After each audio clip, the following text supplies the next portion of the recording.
Now આપણે જોઈએ tracing of polar curve, right? Tracing of polar curve. Polar curve મતલબ શું હોય કે જેમાં r અને θ નો ડિસ્કશન હોય. શું હોય? r and θ. Right? કે જેની અંદર ઇક્વેશન ની અંદર r અને θ હોય, that is called polar curve. Cartesian માં શું હતું? x y હોય, તેને શું કહેવાય? Cartesian curve. Right? એને ટ્રેસ કરવા માટે ફર્સ્ટ આપણું સ્ટેપ સિમેટ્રી. જે રીતે આપણે કાર્ટેશિયન કર્વમાં જોયું હતું એ રીતે આમાં સ્ટેપ હશે. ફર્સ્ટ સ્ટેપ છે સિમેટ્રી. સિમેટ્રી અબાઉટ એની અંદર જે first condition symmetry about initial line, right? Initial line કોને કહેવાય? ધીસ વન ઇન લખી નાખીએ θ બરાબર 0 હોય એટલે શું કહેવાય? Initial line. That means this is the θ બરાબર 0 and this is the line θ બરાબર π/2. This is our initial line θ બરાબર 0, right? શું કીધું છે આપણે? θ replaced by minus θ. θ ની જગ્યાએ આપણે minus θ મૂકીએ ઇક્વેશન ની અંદર, curve remain unchanged or unaltered. તો શું કહેવાય? symmetry about initial line, right? Example જોઈએ આપણે this one. r બરાબર a 1 minus cos θ. and θ ની જગ્યાએ minus θ મૂકશો ઇક્વેશન નું સેમ જ રહેશે because cos minus θ બરાબર શું થાય? cos θ. cos minus θ ની વેલ્યુ શું છે? cos θ, right?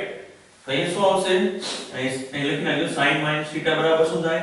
minus sin θ, right? તો અહીં sin હોય તો પોસિબલ નહીં થાય, રાઈટ? તો અહીંયા cos θ એ r 1 minus cos θ, θ ની જગ્યાએ minus θ મૂકશો તો આન્સર શું આવશે? Again same to same. તો સિમેટ્રી અબાઉટ શું થશે? Initial line. એની ફિગર મેં આપી છે સેમ્પલ તરીકે. અહીંયા આપણે ટ્રેસ કરશું ત્યારે બધા પોઈન્ટ કરશું ત્યારે તમને આ ફિગર મળી જશે, રાઈટ? સી ધેટ આ ટાઈપની ફિગર બનશે એની, રાઈટ? તો સિમેટ્રી અબાઉટ શું થયું? Initial line. આ લાઇનના બે સરખા ભાગ કરે છે, બે સરખા ભાગ કરે છે લાઇનના, that is called symmetry, right? Same thing symmetry about line. એટલે કે નાખીએ symmetry about line b number θ બરાબર π/2. θ બરાબર શું આવશે? π/2, રાઈટ? તો θ ની જગ્યાએ આપણે કન્ડિશન છે θ replaced by π minus θ.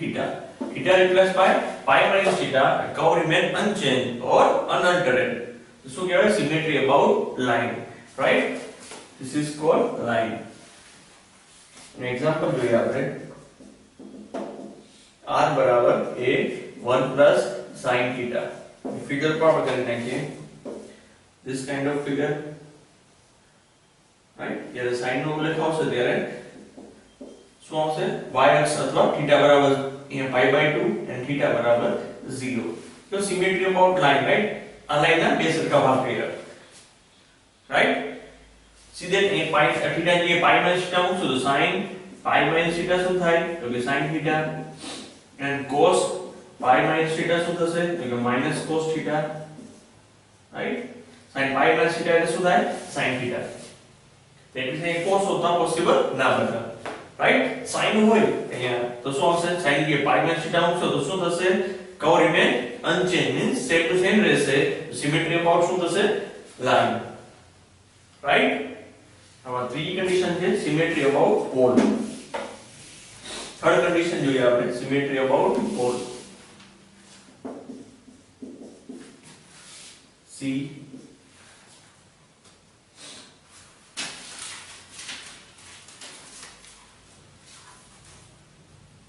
રાઈટ? એની કન્ડિશન છે r replaced by minus r. r replaced by minus r, symmetry about pole. pole એટલે શું? એનું મધ્ય બિંદુ. this one, this is called pole. આ શું કહેવાય? pole. center, right? તેને આપણે સિમેટ્રી કરવું હોય તો આ કન્ડિશન છે r replaced by minus r, curve remain unchanged. એનું એક્ઝામ્પલ જોઈએ આપણે. that means r square હોય, r square a square 1 plus cos 2θ. Any figure બનશે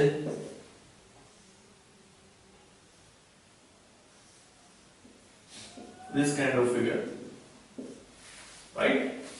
અહીંયા r square છે, આ જગ્યાએ minus r મૂકશો તો curve remain unchanged. symmetry about શું થયું? પોલ. પોલના બે સરખા ભાગ કરે છે, right? કોઈ પણ વસ્તુમાં બે સિમેટ્રી આવી શકે બીકોઝ અહીંયા તો થીટા ની જગ્યાએ માઈનસ થીટા મૂકશો તો પણ શું આવશે covering and unchanged symmetry about શું થશે ઇનિશિયલ લાઈન મીન્સ લાઈન ના પણ બે સરખા ભાગ કરે છે ધીસ વન આ લાઈન ના બે સરખા ભાગ છે ને એઝ વેલ એઝ પોલ ના પણ બે સરખા ભાગ છે તો આ ક્વેશ્ચનમાં શું આવશે symmetry about pole as well as symmetry about initial line right this is our symmetry યાદ રાખજો ફર્સ્ટ સ્ટેપ છે આપણું right